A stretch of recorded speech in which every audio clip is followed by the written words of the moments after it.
Back with another club ladder race with Coalition Sea Wings. This is looping lava course. This was against the Sisu Kohota team.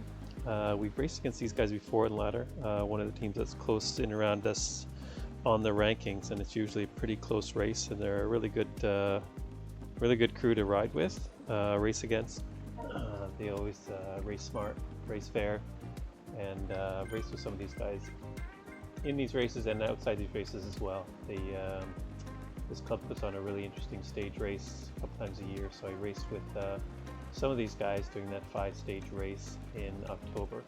So right at the start here, we see Horn from Sisu go really fast at the start. A lot of ladder races usually a little bit slower than some of the conventional ZRL races or some of the larger race series where it's sort of multiple teams or multiple individuals racing against each other. Usually you'll see a calmer start. So this was a good strategic move by them. They threw Horn out there up the front. He's got a decent gap. So we're chasing it down, but we're not chasing it down.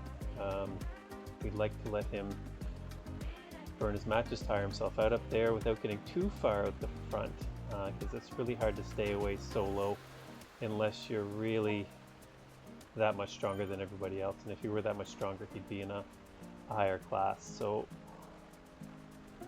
Cheryl makes a little gap here on our team, so we let Sisu chase here, and then she can kind of be in the middle. We've got a couple climbs coming up, the Jarvis climb and then the Volcano KOM later in the race. So we're not too worried, and Cheryl's a good climber, so we feel we could make up some time there. So now she's starting to get 6 seconds on our group. She's up in between, and then we'll just let Tim and Lee chase it if they want to on this one, and we'll use their draft. Now that we've got one up front, we don't have to do the work of closing those gaps. And now Horn's got almost 16 seconds on us.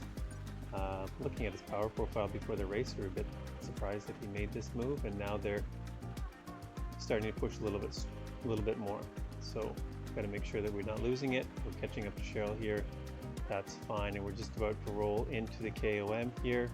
We'll see. So Doucette, I can't remember, maybe Mark, he makes a push here. We're almost caught up to Horn already, but he's not pushing too hard on the climb, so I'm just trying to get to this gap. It is a draftable climb, and here we see Chris goes really hard on our team, and perfect. So now we don't have to do the work. We'll let them try to catch. It is a draftable climb here, so we're not going to close that gap. If they want to go up and close it, they can close it.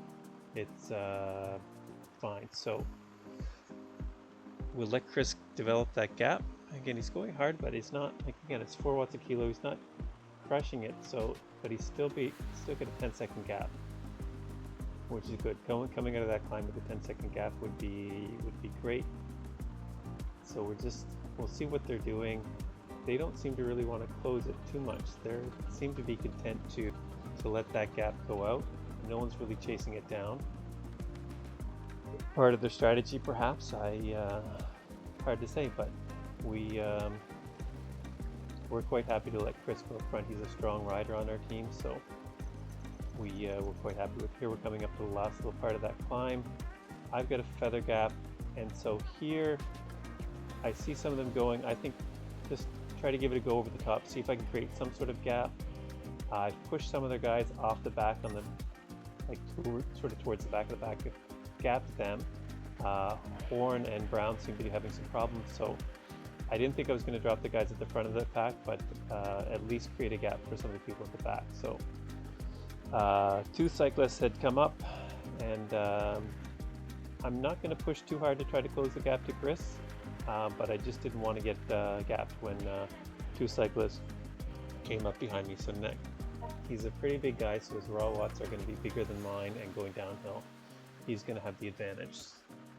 And now the group is caught up, but again, we've got 3 off the back, 2 of theirs, 1 of ours, and we'll just let them we'll let them try to pull this gap closed if they can. We're going to sit in, see what they do. We've got Chris off the front, and here we've got 3 and 3, I believe. We've got 1, 2, 3, and they've got 3. So now there's an attack. 2 cyclists has gone for an attack.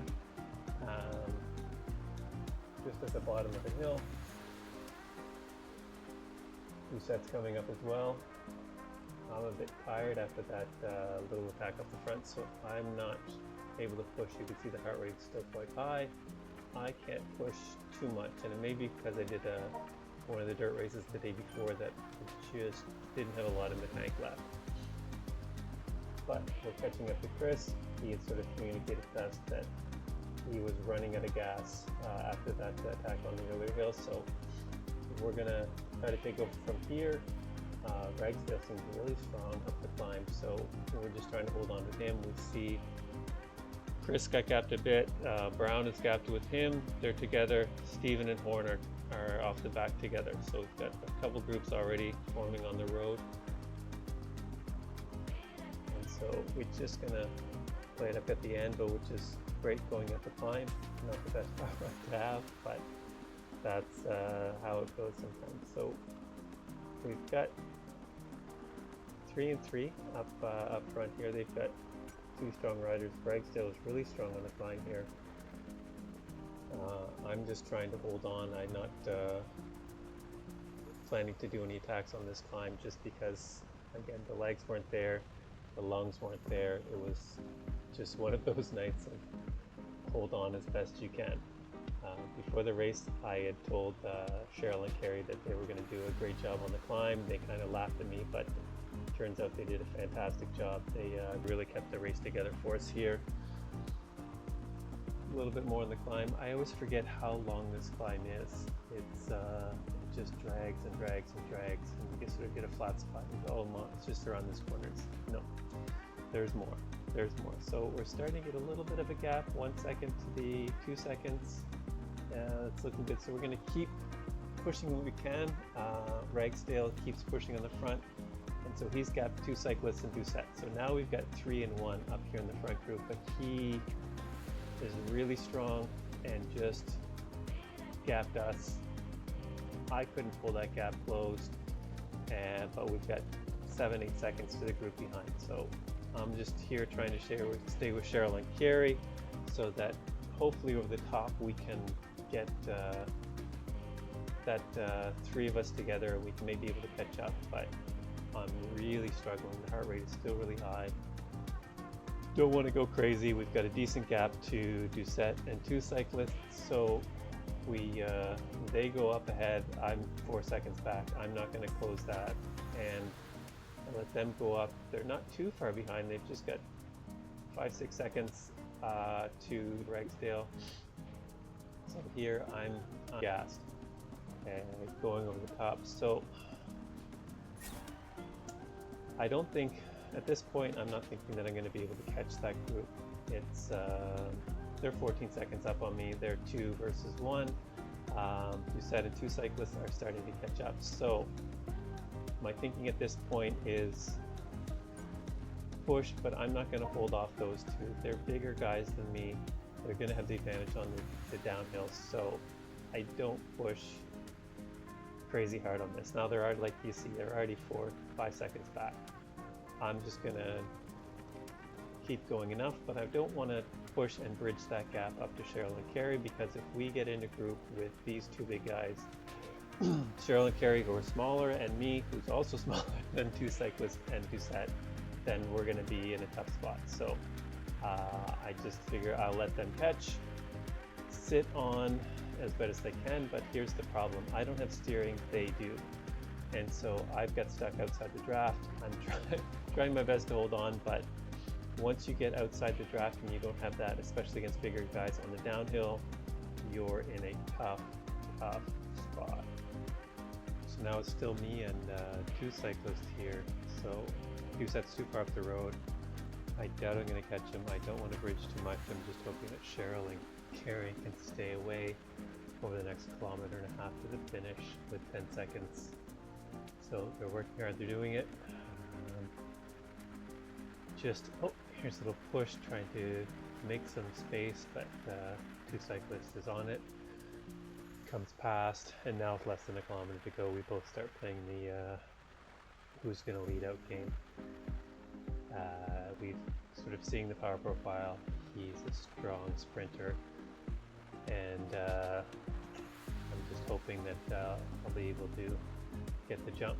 So here, 300 meters to go, he jumps, I jump, but then something strange happened. There's a little bit of a glitch here. It had my RPMs really low, and I just wasn't able to make the catch.